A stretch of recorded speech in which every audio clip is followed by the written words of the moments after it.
అందరికీ నమస్కారం. మేము SR university school of agriculture విద్యార్థులము.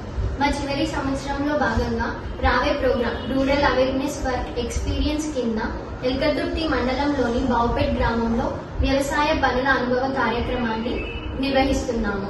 SR university వ్యవసాయ కళాశాల dean doctor G Bhupal Raj గారు, program coordinator G Srikar Reddy గారు మరియు village coordinator doctor B Srinu గారి మార్గదర్శకత్వంలో మేము ఎక్స్టెన్షన్ డిపార్ట్మెంట్ ద్వారా వాల్యూ యాడెడ్ ప్రొడక్ట్స్ డెమాన్స్ట్రేషన్ ను చేపట్టుతున్నాము. ఈ కార్యక్రమంలో మేము కివి క్యాండీ తయారీ విధానాన్ని ప్రదర్శించబోతున్నాము. ఇంకా ఆలస్యం ఎందుకు, వీడియోలోకి ముందుగా కడిగి పెట్టుకున్న తాజా కివి పండ్లను తీసుకోవాలి. కివి పండ్ల యొక్క పొట్టును తీసేయండి. తర్వాత ఒక ప్యాన్ తీసుకొని అందులో 1 కప్పు చక్కెర మరియు 1.5 కప్పు నీళ్లను పోసుకోవాలి. ఈ మిశ్రమాన్ని 2 నిమిషాల పాటు బాగా కలుపుకోవాలి. తీసి పెట్టుకున్న కివి పండ్లను సన్నటి ముక్కలుగా కట్ చేసుకొని పక్కన పెట్టుకోవాలి.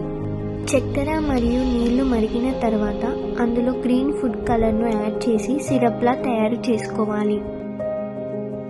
ఇప్పుడు ఈ షుగర్ సిరప్లో మనం కట్ చేసుకొని పెట్టుకున్న కివి ముక్కలను వేసి 10 నిమిషాల పాటు ఉడికించాలి. తర్వాత సరైన పాకం వచ్చిందా లేదా అని ఒకసారి చూసుకోవాలి. కివి ముక్కలు బాగా ఉడికిన తర్వాత ఒక్కొక్కటిగా తీసి ఒకదానికి ఇంకొకటి అంటుకోకుండా ప్లేట్లో వేసుకోవాలి.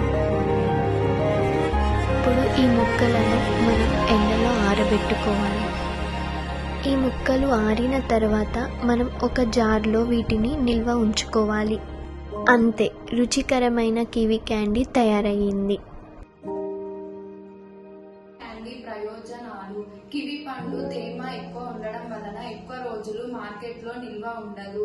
దీన్ని candy, juice, jam, dry slices రూపంలో తయారు చేసుకోవడం వలన ఎక్కువ నిల్వ ఉంటుంది. పర్వత ప్రాంతాలలో మరియు చల్లటి వాతావరణం ఉన్న రాష్ట్రాలలో దీని సాగు విస్తరిస్తుంది.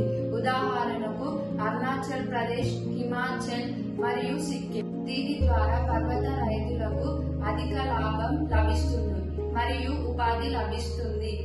పండు పాడైపోకుండా ఉండడం వల్ల క్యాండీ రూపంలో తయారు చేసుకోవడం వల్ల ఎక్కువ నష్టం రాకుండా కలుగుతుంది.